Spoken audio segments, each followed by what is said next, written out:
네, 2020년 4월 20일 월요일입니다. 이번 주도 주간 증시 전망을 올려드릴 텐데, 사실 이제 증시 자체가 굉장히 어떻게 보면은 조금 우려감을 안고 그래도 계속해서 올라가는 이런 증시라고 보여져요. 실제로 주식시장에서 그동안 참여하지 않았었던 개인 투자자의 신규 자금, 유입, 이런 부분들이 지수를 끌어올린 부분은 있습니다. 그래서 시장의 수급은 여전히 개인 주도의 장이다. 이렇게 볼 수 있죠. 그래서 이 개인의 차익 매물이 본격적으로 출회되는 시기에는 지수가 흔들릴 가능성이 있다. 그래서 이런 부분들에 대한 언급을 제가 이전에 한두 번 정도 말씀을 드렸기 때문에 이런 부분들을 좀 참고를 해서 대응을 하실 필요는 있지 않나 싶습니다. 어쨌든 지금 시장 자체는 코로나19 이후를 내다보고 있는 시장이다. 네, 이렇게 정리할 수 있을 것 같아요.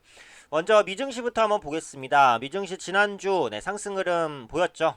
다우지수도 보시면 아주 안정적으로 저점을 찍고 올라가는 구간입니다. 피보나치 되돌림으로 봤을 때는 저점 대비해서 거의 50% 정도까지 낙폭을 돌려낸 상황이라고 보실 수 있겠고, 어, 길리어드 사이언스죠.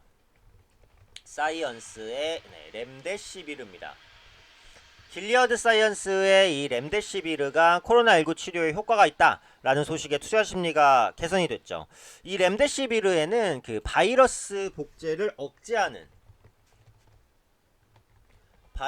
복제를 억제하는 기전이 있는 것으로 알려져 있습니다. 이 코로나19 바이러스가 이렇게 복제하는 성질이 있다라고 하죠. 그래서 코로나19 바이러스의 복제를 막을 수 있을 것이다. 이런 기대감을 가지고 있는 거예요. 그래서 중증 환자에 대한 렘데시비르 임상 공식 결과가 이번 달 내에 나올 것으로 전망이 되고 있어서 그래서 앞으로의 결과를 좀 지켜볼 필요가 있지 않을까 싶습니다. 다만 이제 여전히 미국 내에서는 코로나19 확진자가 빠르게 늘어나고 있는 건 사실이고 또 이번 달부터 나오는 지표는 상당히 안 좋잖아요. 경제 지표가. 그래서 이런 부분들이 좀 부담이 될 수 있고 미국 내에서 일부 지역에 대한 경제활동 재개 이후에 코로나19 확진자 수 변화 추이를 주목할 필요가 있어요. 그러니까 미국에서 지금 일부 지역 같은 경우에는 경제활동을 재개해도 좋다 이런 식으로 얘기를 하고 있거든요. 그러면은 사회적 거리두기가 좀 완화되는 시점에서 코로나19가 또 빠르게 확산된다. 이러면 또 그건 리스크인 거잖아요. 그래서 이 부분에 대한 걸 확인해 보실 필요가 있다라고 보고 그 다음에 국제유가인데 완전 추락입니다. 그쵸? 계속해서 추락을 하고 있어요. 지금은 이제 유가 관련된 불확실성이 워낙에 높은데 이러다 보니까 지금 사우디와 러시아가 추가 감산 가능성을 시사하고 있는 상황입니다. 그래서 추가 감산이 이루어질 경우에는 적지 않은 물량일 것으로 보여져요. 양이. 그러니까 감산하는 양이. 그쵸? 그래서 추가 감산이 실제로 이루어지는지를 보셔야 될 것 같고 추가 감산이 이루어지면 유가 반등 그리고 시장 투자 심리 개선 이런 부분들을 기대해 볼 수도 있다라고 생각하기 때문에 추가적인 감산에 좀 합의가 되는지 그런 부분들을 좀 눈여겨보실 필요가 있다라고 생각이 됩니다. 그 다음에 이제 국내 증시로 한번 넘어가서 보면 종지수 같은 경우도 안정적이죠. 지금 장기적인 60일 이평선 돌파를 앞두고 있어서 이 부분을 뚫어내는지를 한번 보시면 될 것 같고 중요한 게 이제 코스닥 시장인데 오늘도 강합니다. 그렇죠? 오늘도 강세를 이어가고 있어요. 이 650포인트가 사실 꽤 강력한 저항대거든요. 그래서 이번 주에 이 650포인트 선을 뚫어내는지를 보셔야 돼요. 650포인트가 강력한 저항선이라는 건 무슨 말이냐? 650포인트 선까지 지수가 올라갈 때 거기서 지수가 조정받을 가능성이 있다는 게 첫 번째고 두 번째는 650포인트 선을 강하게 뚫어내면 한 템포 더 상승할 수 있는 상승 여력이 있다. 기본적으로 690포인트 선까지도 열려있을 수 있다. 요 개념이에요. 그러니까 두 가지 개념이죠. 저항대라는 것은 맞고 떨어질 가능성이 있는 가격. 두 번째로는 그 가격을 뚫어낸다면 강하게 상승할 수 있는 가격. 제 강의 영상 그 지지선과 저항선의 이어 활용을 보시면 자세하게 나와 있으니까요. 못 보신 분들은 한 번쯤 꼭 보시길 바랍니다.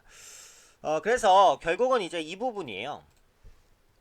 코로나19 이후를 기대하는 시장 vs 기술적 부담 이 두 가지가 충돌하는 한 주가 이번 주입니다. 그렇죠? 그래서 갈수록 커질 것으로 보이는 시장의 변동성도 유의가 필요하다라고 보고 있고 특히 이제 지난주에 거래소 시장에서 외국인 기관의 양매수가 유입이 됐는데 오늘은 보시면 또 순매도예요. 그러니까 기관 외국인 수급도 아직 돌아온 건 아니구나. 여전히 개인 주도의 장이다. 이렇게 보셔야 되겠고요. 그다음에 경제 지표 중요합니다. 이번 주에 유로존 미국 특히 미국 4월 PMI 지표가 발표가 됩니다. 전망치는 당연히 엄청 안 좋죠. 그래서 시장 컨센서스와의 괴리율을 확인하실 필요가 있을 것 같고요. 그 다음에 수출. 한국의 4월 1일부터 20일까지 수출 지표가 발표가 됩니다. 그래서 이 수출 지표가 어떻게 나올지를 좀 보셔야 될 것 같아요. 3월까지는 견조했던 수출이 4월 들어서 위축되는 모습이 나타나고 있어서 수출 부진이 심화되는지 이 부분 보셔야 되겠고, 이번 주는 미국의 실적 발표 중요할 것 같아요. 그 중에서도 넷플릭스가 실적을 발표합니다. 넷플릭스가 요즘에 엄청 잘 나가요. 1분기에만 구독자가 700만 명 이상 늘었을 것으로 보여져요. 때문에 일단 호실적이 기본적으로 기대가 됩니다. 그래서 넷플릭스가 호실적을 기록하게 될 경우 국내 컨텐츠 업종에 대한 투자 심리도 자연스럽게 좀 개선이 될 수 있다라고 생각을 하거든요. 때문에 넷플릭스가 이제 좋은 실적을 발표하는지 이런 부분들까지 눈여겨보시면 좋을 것 같습니다. 네, 이번 주 시장 앞서 말씀드린 대로 코로나19 이후를 기대하는 시장과 기술적 부담이 충돌하는 시장이 됩니다. 그래서 변동성이 좀 커질 수 있고, 코스닥 시장은 650포인트가 일단 1차적인 저항이니까 이 부분을 뚫어내는지 아니면 뚫어내지 못하고 맞고 떨어지는지 이런 부분들까지 꼼꼼히 확인하시면서 성공투자 기원 드리도록 하겠습니다.